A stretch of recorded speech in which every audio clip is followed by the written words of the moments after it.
नमस्कार मित्रांनो, सुस्वागतम. मुरंबा मालिकेच्या आजच्या भागामध्ये आता डॉक्टर हे अक्षयला सलाईन वगैरे देतात आणि सांगतात की फक्त आता त्यांना रमाच वाचू शकते. तेव्हा आता अक्षयला तर रमाची खूप आठवण येत असते, त्याच्या डोळ्यात पाणी येते आणि सर्वांसमोर आता अक्षयच्या काळजीचं सर्वांना चिंता पडलेली असते आणि सर्वजण टेन्शनमध्ये असतात. तेव्हा मात्र आता अक्षय म्हणतो की मी तर आता जगूसुद्धा शकत नाही आणि मरूसुद्धा शकत नाही. मी आता असा जिवंत माणूस आहे की ज्याच्या जीव असा फुंकला जाईल. जेव्हा माझी रमा मला परत येईल तेव्हाच मी असा जिवंत असल्यासारखा होईल. तेव्हा अक्षय खूप रडत असतो, परंतु अक्षयचे हे बोलणं ऐकून सीमाला तर आणखीनच रडायला येतं. तिला अक्षयची अवस्था काही बघवत नाही आणि रमा तर आपल्याला कायमची सोडून गेली. अक्षयला हे कसं सत्य सांगायचं हे काही आता तिला काही समजत नाही. आणखीन तिला अक्षयची अवस्था बघून टेन्शन तर येतेच, परंतु बाकी सर्वांना सुद्धा अगदी खूप टेन्शन येते. जान्हवीला, अभिला आणि आनंदला इतकं वाईट वाटत असतं की नक्की आता करायचे काय. अक्षय सुद्धा अगदी अर्धमेला झाला आणि तिकडे रमा सुद्धा आपल्याला कायमची सोडून गेली. मग करणार काय आपण. समोर जो रमा आणि अक्षयचा फोटो असतो त्या फोटोकडे अक्षय एकटक बघत असतो आणि त्याला त्याच जेव्हा हनीमूनला गेलेले असताना त्या हॉटेलवर रमा ही त्याला म्हटलेली असते की तुम्ही मला सोडून तर नाही जाणार ना, आणि घट्ट अशी मिठी ती अक्षयला मारते. हे सर्व काही आता अक्षयला आठवायला सुरुवात होते. तेव्हा आता अक्षय तिला म्हटलेला असतो की अगदी मृत्यूने जरी प्रयत्न केला तरी सुद्धा आता आपण वेगळे नाही होऊ शकत. तेव्हा आता सीमा इतकी टेन्शनमध्ये असते आणि ती अक्षय समोर येते आणि अक्षय त्या फोटोकडे पाहतो. ही सीमा आता डोकावून पाहते. तिला समजते की अक्षय काही रमाला विसरणार नाही. मग आता काय करायचं. अभि, आनंद हे अक्षयला धरूनच असतात. तेव्हा आता काका हे तेथील सर्व आवरून घेतात आणि आता अक्षय असा खाली एका म्हणजे असं पडल्यासारखा पडतो. तेव्हा जान्हवी ही त्याच्या डोक्यावरून प्रेमाचा हात फिरवत असते, परंतु आता अक्षय मात्र फक्त रडत असतो. सर्वांना एक असं टेन्शन उभं राहतं की आता ह्या अक्षयला कसं यातून बाहेर काढायचं, म्हणून सर्वांना खूप काळजी लागते.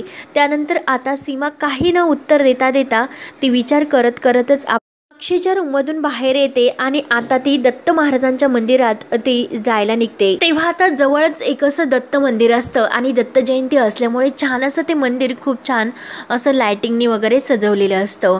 सर्व जे पुजारी असतात तेथे काही माणसं ही दर्शनासाठी आलेले असतात आणि जी आपली माही असते तर मित्रांनो ती माही तेथे पायरीवर झोपी गेलेली असते, कारण तिच्याकडे आता पैसे नसतात कुठे जावं आणि घरी तर गेली तर मॉमचा तिच्या खूप मोठा असा धाक असतो.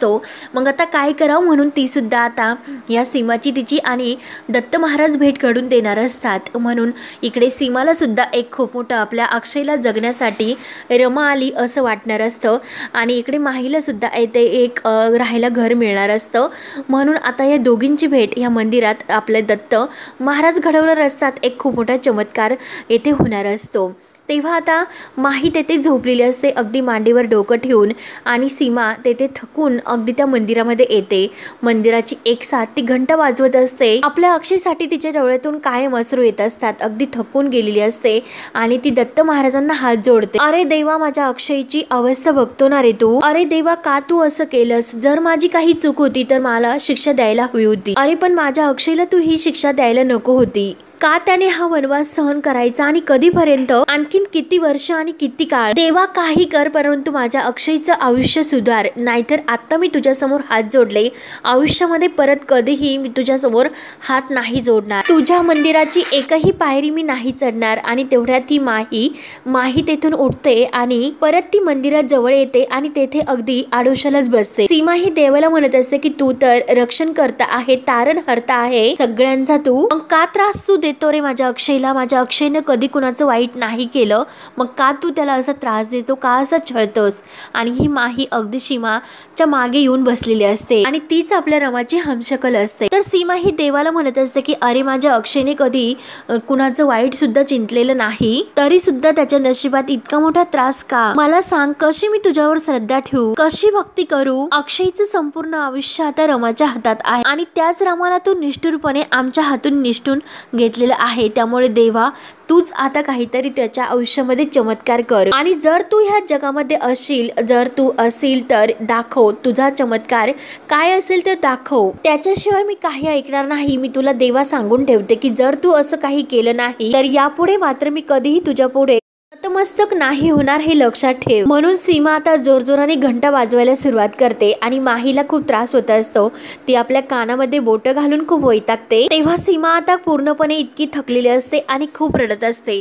आपल्या डोळ्यातील पाणी पदराने पुसत ती आता एक एक पायरी खाली उतरायला सुरुवात करते आणि समोरच आता ही माही म्हणजे आपल्या रमाची हमशकल बसलेली असते. सीमा पायरी उतरून खाली येते आणि पुन्हा ती जाणार तोच लगेच थबकते. काहीतरी विचार तिच्या मनात येतो आणि त्या मुलीकडे ती पाहत असते, माहीकडं.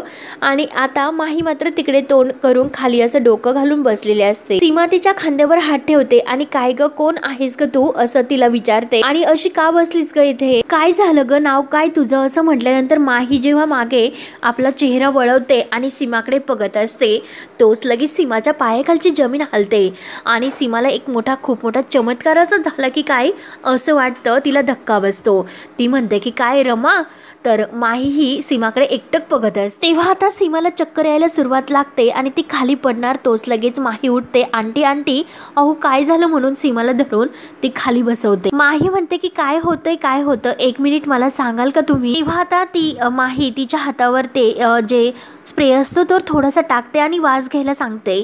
तेव्हा सीमा आपल्या हाताचा वास घेते आणि तिला थोडंसं बरं वाटतं. तेव्हा आता सीमा म्हणत असते की रमा, अगं रमा कुठे होती तू रमा, आणि काय ग रमा तुझ्या 2 वेण्या इतक्या छान होत्या, कुठे गेल्या त्या 2 वेण्या तुझ्या. आणि तिचे ते केसांना हात धरते. काय हे, आणि काय ग हे सर्व अंगाला गोंधून ठेवलंस, काय अगं काय ही अवस्था करून ठेवलीस, काय झालं अगं रमा, तू कुठे होती, तू घरी चल, माझ्यासोबत घरी चल, कुठे होती तू. तेव्हा लगेच आता माही म्हणते की hello, I am not Rama, I am Mahi. Mahi Seema काही ऐकायला तयार नसते. सीमा म्हणते की तू रमा आहे, तू माझ्यासोबत घरी चल बरं. तेव्हा आता माही विचारते की फिलिंग बेटर. सीमा म्हणते की हो हो. तेव्हा माही म्हणते की टेक केअर आणि बाय. म्हणून माही आता तेथून जायला निघते, परंतु सीमा म्हणते की अगं रमा रमा तू रमाच आहे, थांब, म्हणून तिच्या मागे ती यायला निघते. परंतु माही ही पुढे जात असते. तेव्हा मात्र आता सीमा विचार करते की ही मला बघून अशी का पळते, रमाला काय झालं असेल, म्हणून माही तेथून पळ काढते. त्यानंतर मात्र आता इकडे घरी शशिकांत हा जेलमधून सुटून आलेला असतो आणि तो म्हणतो की हॅलो एव्हरीबडी, रमा, सीमा, आनंद, अक्षय कुठे गेले सर्वजण. आणि तेवढ्यात आनंद खाली येतो. रमाकांत काका सुद्धा. तर शशिकांत आवाज देत असतो की बारक्या, अरे जान्हवी तुम्ही कुठे आहात सगळे, बाहेर या, मी आलो. तेवढ्यात आनंद समोरून येतो आणि शशिकांतच्या हातामध्ये काहीतरी एक बॉक्स असतो गिफ्टचा. तेव्हा आता शशिकांत आनंदला बघून लगेच मिठी मारतो की आनंद कसं आहेस तू. आणि रमाकांत काकाला सुद्धा म्हणतो की बारक्या, अरे भावा मी सुटून आलो, म्हणून काकांच्या हातामध्ये हात देतो. तेवढ्यात अभि सुद्धा येतो. शशिकांत म्हणतो की अरे आलो मी सुटून तुझ्यासाठी, या घरासाठी. अरे रमाने तर मला बदलून टाकले रे, अरे आता मी पूर्णपणे बदललो, याचं फक्त श्रेय रमाला असेल, कुठे आपली रमा कुठे. म्हणून शशिकांत आता विचारायला सुरुवात करतो, परंतु खाली सर्वजण माने घालून उभा असतात. तेव्हा आनंद म्हणतो की बाबा अहो, पण शशिकांत कुठे. शशिकांत आनंदच्या जवळ येतो. बाळा, अरे मी तुझ्यावर नाही रागवलो, ठीक आहे, मी समजू शकतो की तुम्ही मला जेलमध्ये का भेटायला आले नाही, मी चुकाच इतक्या केलेल्या आहे, कारण मी मातीच तेवढी खाल्लेली आहे, म्हणून मलाच तेवढं वाईट वाटत होतं, म्हणून तर ठरवलं मी त्याचं प्रायचित्त घ्यायचं. पण देवकृपेने कोर्टाने मला निर्दोष सोडलं आणि हे झालं फक्त आणि फक्त रमामुळे. आणि मी आता बदललो. हा शशिकांत मुकादम कम्प्लिटली आता चेंज झाला आणि त्याचं श्रेय फक्त रमा आणि रमा इलाच असेल. रमामुळे मी बदललो. आज माझ्या आयुष्याला, नवीन आयुष्याला मी सुरुवात केली. परंतु शशिकांतला कुठे माहिती असतं की रमा आता नाही आपल्यात. आता ह्या सर्वांना असा प्रश्न पडतो, टेन्शन येतं की रमा आपल्याला सोडून गेली म्हणून तो सर्वांना विचारत असतो की रमा कुठे, रमा कुठे, परंतु कोणी काही बोलायला तयार नसतो. तेव्हा आता काका म्हणतो की दादा, अरे तुला कसं सांगायचं असं त्याला म्हणायचं असतं, परंतु शशिकांत ऐकायला तयार नसतो. शशिकांत हा रमाकांतच्या काकाच्या जवळ येतो, त्याला धरतो. अरे तू अजिबात स्वतःला गिल्टी फील करू नको, मी आलो ना आता, मला अजिबात वाईट नाही वाटलं, तुम्ही मला जेलमध्ये भेटायला नाही आला, अरे सगळी चुकी माझीच होती. आणि हे पगा रमामुळे हा शशिकांत मुकादम आता कम्प्लिटली अगदी व्यवस्थित झाला. प्रत्येक आता तो बदलला प्रत्येक गोष्टीमध्ये. हा शशिकांत मुकादम होत्याचा नव्हता झाला केवळ ते रमामुळे. ती रेवा तर गेली ऑलरेडी 12च्या भावात. आता ह्या मर्डरचा आणखीन एक गुन्हा आणि त्यावर आणखीन एक दुसऱ्या मर्डरचा सुद्धा गुन्हा दाखल होण्याची शक्यता आहे। हा मर्डरचा सुद्धा चार्ज तिच्यावर आहे, त्यामुळे तिला फाशी नाही तर किमान जन्मठेप निदान होईलच। आणि हे बघ अभि हे सर्व ऐकून आपल्या रमाला किती आनंद होईल म्हणून अभिला तो घट्ट मिठी मारतो। परंतु आता ह्या सर्वांना असं वाटत असतं की शशिकांतला कसं सांगायचं की रमा नाही म्हणून, आणि अक्षयची रमा नसल्याने कशी अवस्था झाली। शशिकांत रमाला आवाज देत असतो की अरे रमाला भेटण्याची मला किती उत्सुकता लागलेली आहे, कुठे आहे रमा, रमा रमा म्हणून तर रमाला सर्वत्र आवाज द्यायला सुरुवात करतो, परंतु कोणी काही उत्तर देत नाही। तर शशिकांत विचारतो की अरे रमा कुठे गेली। अभि आता आनंदकडे बघत असतो आणि आता यांना कसं सांगावी तेच काही कळत नाही। त्यानंतर मात्र आता शशिकांत आवाज देत असतो की रमा रमा रमा कुठे गेली असेल, मी आलो तरी रमा का बाहेर येईना। त्यानंतर मात्र आता इकडे मंदिरातून माही ही सीमाला नजर चुकून तेथून पळत सुटलेली असते आणि आपल्या बाईक जवळ येते। तेव्हा आता विचार करते ही माही की मला इतकी भूक का लागते, उभ्या आयुष्यात मला कधी इतकी भूक लागली नव्हती आणि आता काय इतकी भूक लागत असेल, आणि याचा जर गुड फूड भेटलं तरच माझा मूड गुड होऊ शकतो। कॉफी तर नो मनी, वडापाव नो मनी, आता काय खायचं नो मनी, म्हणून ती नीलला परत फोन लावत असते, परंतु तो नील काही फोन उचलायला तयार नसतो। अरे नील यार कुठे आहे तू, तुला माहिती आहे का माझ्या बरोबर काय होतं ते, म्हणून आता एकतर भुकेने आणि हा नील काही फोन उचलत नाही म्हणून रमा आता पूर्णपणे वैतुंगून जाते। म्हणजे ही माही नक्कीला काय करू आणि काय नाही असं सुचत नाही। आणि ती बाई कोण आहे, कोण असेल ती माझ्या बरोबर असं का बोलत असेल रमा रमा, आणि देवालाच इंग्लिश मध्ये बोलत असते की तू कितीही माझ्या बरोबर वाईट वाग तरी सुद्धा माझ्यासोबत बेटरच घडेल, तू कितीही काही केलं तरी। म्हणून आता काय खावं हिच्या पुढे प्रश्न उभा राहतो। आणि तेवढ्यात एक समोर मुलगा आपल्या हातात कॅडबरी घेऊन येतो, त्याच्या आईला म्हणतो की आई मी इथे बाकावर बसतो बरं का, म्हणून तो मस्त तिथे बाकावर बसतो आणि ती कॅडबरी तो खात असतो। तेव्हा माहीचं त्याच्याकडे लक्ष जातं आणि त्या मुलाच्या हातातील चॉकलेट घेते आणि तो तिला असा हसत असतो। तेव्हा ती म्हणते की काय रे तुम्हाला टेन्स करतोय। तेव्हा तो मुलगा रडायला लागतो आई आई, तेव्हा त्याची मुलाची आई धावतच येते आणि काय रे बाळा काय झालं असं विचारते। तेव्हा तो मुलगा रडतच म्हणतो की आई हिने माझं चॉकलेट घेतलंय। तेव्हा ती बाई म्हणते की काय ग इतकी मोठी घोडी झालीस आणि लहान बाळांचं चॉकलेट घ्यायचं असतं का, हे सुद्धा तुला नाही कळत का, आणि लहान मुलांना त्रास सुद्धा देते, काही कसं वाटत नाही तुला, म्हणून ती बाई तिच्यावरच ओरडते। ती माहीला घोडी म्हटल्यानंतर माहीला खूप राग येतो। माही म्हणते की तू घोडी। तेव्हा ती बाई म्हणते की एकच शब्द बोलू नकोस, देऊन टाक माझ्या मुलाचं चॉकलेट, दे परत त्याचं चॉकलेट दे म्हणाले ना तुला। तेव्हा माही रागाने म्हणते की हो हो देते, आणि त्या मुलाच्या हातात ती परत चॉकलेट देते। आणि तेव्हा त्या मुलाची आई म्हणते की आजकालच्या मुलींना त्यांच्या आईबापांनी शिस्तच लावलेली नाही, कशाही वागतात। तेव्हा आता सीमा त्याच वेळेस तेथे येते आणि ती बाई म्हणते की आपल्या मुलाला चल रे इथून। माही वैतागून जाते तर सीमा ही तिच्याकडे बघत असते। तेव्हा तो मुलगा परत मागे येतो आणि तिला म्हणतो की चॉकलेट देऊ का, म्हणून चॉकलेट पुढे धरतो। तेव्हा या माहीला वाटतं की खरंच देतो की काय, म्हणून ती म्हणते की ओके थँक्यू खरंच। तेव्हा आता माही त्याच्या हातातून परत चॉकलेट घेणार, तोच लगेच तो मुलगा तिला वाकुले दाखवतो आणि पळतच तेथून निघून जातो। तेव्हा माहीला खूप राग येतो। सीमा हे सर्व डोळ्यांनी बघत असते। तेव्हा आता वैतागून ही माही पुढे निघून येते तर सीमा तिचा पाठलाग करत तिच्या मागे मागेच येते आणि एका टपरीजवळ उभी राहते। तेव्हा माही तेथे एका बाकावर बसते। सीमा तिला डोकावून बघत असते एकसारखं, आणि ही मुलगी रमा आहे, रमा नाही, अजिबात रमा नाही। पण ही मुलगी कोण असेल, ही तर रमासारखी दिसते पण रमा मात्र नक्कीच नाही। माझी रमा मात्र कधी असा बालिशपणा नाही करणार, पण ही सेम टू सेम रमासारखी कशी दिसत असेल, हे कसं शक्य आहे, म्हणून सीमा विचार करत असताना आता माहीचं परत सीमाकडे लक्ष जातं आणि पुन्हा लगेच सीमा लगेच आपलं मोबाईल आपल्या चेहऱ्यावर धरते आणि माही लगेच आपलं तोंड झाकून घेते, म्हणजे तोंड इकडे वळवते। तेव्हा ही माही विचार करते की हे आंटी पॅनिक अटॅक वाल्या आंटी माझ्या मागे मागे पाठलाग करण्यासारखं काय येतात, काय नक्की असेल, या देविकाने तर नसंना पाठवले यांना माझ्या मागे असा पाठलाग करायला, म्हणून सीमा लगेच आता तिच्या जवळ येते। तर माही म्हणत असते की माही येथून भाग आता भाग, म्हणून ती उठणार तो सीमा तिच्या जवळ येते आणि म्हणते की जरा ऐक मी काय म्हणते, जरा माझं ऐकून घे। सीमा म्हणते की अगं मला तुझ्याशी बोलायचं. तर माही म्हणते की ओहो आंटी, आणि मला तुमच्याशी नाही बोलायचं. आणि काय हो आंटी, तुम्ही मला फॉलो करता? तेव्हा सीमा म्हणते की नाही अगं नाही. तेव्हा माही म्हणते की आपण एकमेकींना नाही ओळखत. सीमा म्हणते की अगं जरा माझं ऐकून घे.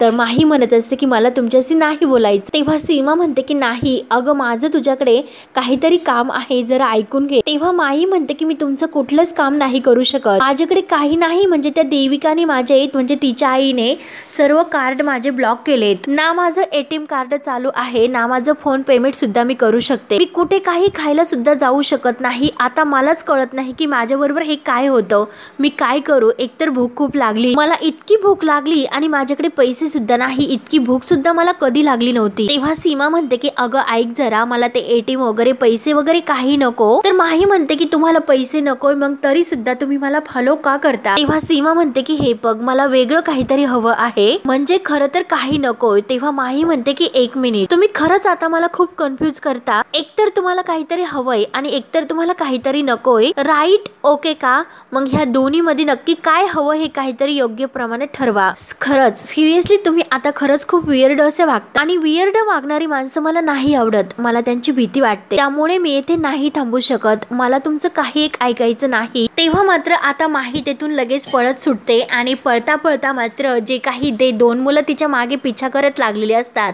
क्लबमध्ये तिला भेटलेले असतात, तिचा नंबर घेण्यासाठी ते तिच्या मागे असतात आणि त्याच मुलांना येऊन ती धडकते. तेव्हा ते मुलं आणखीन तिला बघून खुश होतात आणि म्हणतात की अगं तुलाच आम्ही शोधत होतो आणि तू तर आमच्याजवळ येऊन उभी राहिलीस. तर दुसरा म्हणतो की काय ग, तू तर क्लबमधून निघून गेली, आता आम्ही काही तुला सोडत नाही. हे धर रे तिला. म्हणून आता माही ती तेथून पळ काढते आणि ते मुलं तिच्या मागे परत तिला पाठलाग करत तिला पकडण्याचा प्रयत्न करत असतात, तिच्या मागे धावतात. त्यानंतर मात्र आता येथे मधुमती आजी खाली येते आणि शशिकांतचं सुरू असतं रमाला बोलवा, रमा कुठे गेली, रमा अजूनपर्यंत का आली नाही, बोलवा तिला. अरे रमा तुम्ही काही कसं बोलत नाही, रमा कुठे गेली, कुठे बाहेर गेली का रमा? रमा रमा म्हणून पुन्हा तो आवाज येतो. तर मधुमती आजी खाली येते आणि शशिकांतला म्हणते की काय रे शशी? तेव्हा शशिकांत खुशून म्हणतो की काय मधुमती काकी, तू कधी आली? तेव्हा मधुमती आजी म्हणते की अरे मी केव्हाची आली, आणि काय रे तू तर जेलमध्ये गेला होतास ना? तेव्हा शशिकांत म्हणतो की हो. तर आजी म्हणते की काय रे पाया बिया पडायची काही पद्धत वगैरे आहे की नाही? तेव्हा शशिकांत म्हणतो की सॉरी आणि मधुमती आजीच्या तो पाया पडतो. शशिकांत म्हणतो की काय म्हणतेस मधुमती काकी, बरी आहेस ना तू? मधुमती आजी म्हणते की हो, अरे मी तर चांगली आहे, ए ना बस येते माझ्याजवळ, गप्पा करूयात. तेव्हा शशिकांत विचारतो की काकी अगं तू इकडे कशी आली? तेव्हा आता मधुमती म्हणते की ही मधुमती कोणाचं काही देणं ठेवत नसते, तुझ्या आईने जे काही दिलं आहे ना त्याची परतफेड करायला आले मी इथे. तेव्हा अभि, आनंद आणि रमाकांत काकाही पूर्णपणे घाबरून जातात. त्यांना आता एक प्रकारचं टेन्शन येतं की आता ही मधुमती आई काही सांगते की काय. त्यावर शशिकांत मधुमती काकीला विचारतो की म्हणजे नेमकं काय? तर मधुमती काकी म्हणते की अरे तुला हळूहळू सर्व काही समजेल, पण अरे मला एक सांग, तू आल्यापासून रमा रमा रमा असे काय कोकळतो? त्यावर आता शशिकांत म्हणतो की काकू अगं तुला काय सांगू, रमामुळे माझ्यामध्ये खूप मोठा असा बदल झाला. तेव्हा आता ही मधुमती म्हणते की काय रे कसला बदल आला, एकदम असा वंगाळ बदल झाला तुझ्यात. अरे सर्व पोरामध्ये मर्दासारखा मर्द फक्त तूच होता. अरे बायकोला कसं एकदम धाकात ठेवायचं हे फक्त तुलाच जमत होतं, पण आता तर बायकांबिगर तुझं पान सुद्धा हलायला तयार नाही का? त्यावर आता शशिकांत म्हणतो की काकू तुला खरं सांगू का, पूर्वीचा शशिकांत आता नाही राहिला. माणुसकी माझ्या अंगात आली आणि तो मधुमती काकी जवळ तेथे जवळ बसतो. हे बघ, आणि आता जे काही माझ्यामध्ये बदल झाले त्याचं सर्व श्रेय आपल्या ह्या रमाला जातं.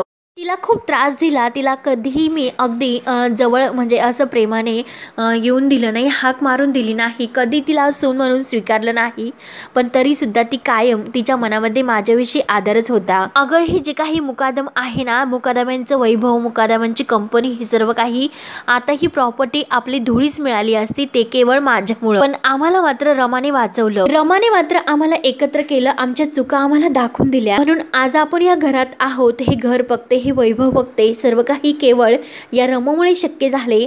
रमामुळे आज आमचं घर आमच्या जवळ आहे. केवळ फक्त आणि फक्त हे रमामुळे शक्य झाले. पूर्वीचा शशिकांत तर जनावर होता, परंतु आताचा शशिकांत तर माणूस आहे आणि हे सर्व रमामुळे शक्य झाले. अगं मधुमती काकी, तू रमाला भेटली की नाही? अजून नाही भेटली? थांब, मी बोलावतो लगेच. म्हणून तो रमाला परत आवाज द्यायला सुरुवात करतो, रमा रमा. परंतु हे तिघे मात्र काही बोलत नाही. परंतु मधुमती काकी आता ह्या शशिकांतला म्हणते की अरे कशासाठी तू इतका कोकळतो? गेली ती रमा? तर शशिकांत विचारतो की कुठे गेली? तर लगेच मधुमती काकी म्हणते ब्रह्मांडात ती कुठेतरी फिरत असेल. तेव्हा आता शशिकांतला काही उलगडा कळत नसतो. शशिकांत विचार करतो की हे असं का बोलत असेल. तेव्हा शशिकांत म्हणतो की ही काय बोलते? तर अभि म्हणतो की काका, अहो खरं तर तुम्हाला खरंच काही माहिती नाही. सगळंच काही इतकं पटापट घडलं, म्हणजे तुम्ही जेलमध्ये गेलात आणि त्यानंतर मात्र आता आम्हाला असं वाटलं होतं की रमा आणि अक्षय या दोघांनी एकत्र वेळ घालवावा, त्यांना एकांत मिळावं, म्हणून आम्ही त्याला फिरायला पाठवलं होतं दोघांना. तेव्हा शशिकांत म्हणतो की अरे मग खरंच चांगलं आहे. त्यांना तर थोडासा आराम पाहिजेच होता आणि ते दोघे असे एकांतात जायलाच हवे होते. इतक्या दिवसापासून घरामध्ये इतकं टेन्शन होतं आणि ते दोघांनी सुद्धा खूप काही सहन केलं. तुम्ही बरं झालं त्यांना बाहेर पाठवलं, खरंच खूप चांगलं झालं. तेव्हा आता अभिला कसं सांगू ते काही समजत नाही. तो फक्त म्हणत असतो की काका. तर लगेच मधुमती आजी मधीच म्हणते की अरे शशिकांत, किती असं उतावळेपणा करशील रे? अरे जरा ऐकून तर घे, खूप महत्वाचं आहे. अक्षय आणि रमा बाहेर फिरायला गेले होते आणि त्यावेळेस मात्र रमाचा ऍक्सिडेंट झाला. तर हे ऐकल्यानंतर मात्र आता शशिकांतला खूप मोठा असा धक्का बसतो आणि लगेच मधुमती आजी सांगते की जागच्या जागीच ती रमा गचकली. हे ऐकून मात्र आता शशिकांतचं पूर्णपणे होश उडते. अगदी पायाखालची जमीन त्याच्या हलते. एक खूप मोठासा शॉक त्याला बसतो. तेव्हा आता शशिकांतला मात्र हे काही खरं वाटत नाही. तो अगदी धक्क्यानेच हे सर्व पाहत असतो. तेव्हा हा भाग येथे संपतो. पुढील भागामध्ये सीमा ही आता त्या माहीला पुन्हा पकडते आणि त्या गुंडांच्या तावडीतून तिला वाचवते आणि तिला प्रॉमिस करते की मी तुला चॉकलेट देते. तेव्हा माही म्हणते की तू नक्की मला चॉकलेट देशील ना? सीमा म्हणते की नक्की, मी तुला प्रॉमिस करते. आपल्या गळ्याची शपथ घेते आणि तेव्हा मात्र आता तिच्या हाताला धरून तिला रिक्षातून परत आपल्या मुकादमांच्या घरी घेऊन येते आणि रिक्षातून खाली उतरल्यानंतर जान्हवी मात्र आता फोनवर बोलत असते आणि समोर पाहते तर काय, रमा. आणि रमाला बघून तिला तर धक्काच बसतो. परंतु माही आता जेव्हा रिक्षाच्या खाली उतरते तर सीमाला म्हणते की इतकं मोठं तुमचं घर, इतकं हे तुमचं हाऊस आहे. तेव्हा मात्र आता जान्हवी म्हणते की रमा. तर आता रमाला बघून जान्हवीला आनंद सुद्धा होतो आणि धक्का सुद्धा बसतो. त्यानंतर मात्र आता शशिकांतला समजल्यानंतर शशिकांत अक्षयच्या रूममध्ये येतो आणि खूप रडत असतो. अक्षय, आपली रमा आपल्याला सोडून गेली. तेव्हा अक्षय शशिकांतला रागाने म्हणतो, रमा कुठेही गेलेली नाही. मी आपल्या रमाला शोधून काढेन आणि जर मी रमाला नाही शोधू शकलो, मी सुद्धा असा कुठेतरी लांब निघून जाईल जिथे कुणालाच कधी सापडणार नाही. तेव्हा आता शशिकांतला अक्षय जेव्हा असे म्हणतो तेव्हा खूप मोठा असा धक्का बसतो. तेव्हा आता पुढे काय काय होत राहणार हे पाहण्यासाठी आपल्या चॅनलला नक्की सबस्क्राईब करत राहा. धन्यवाद.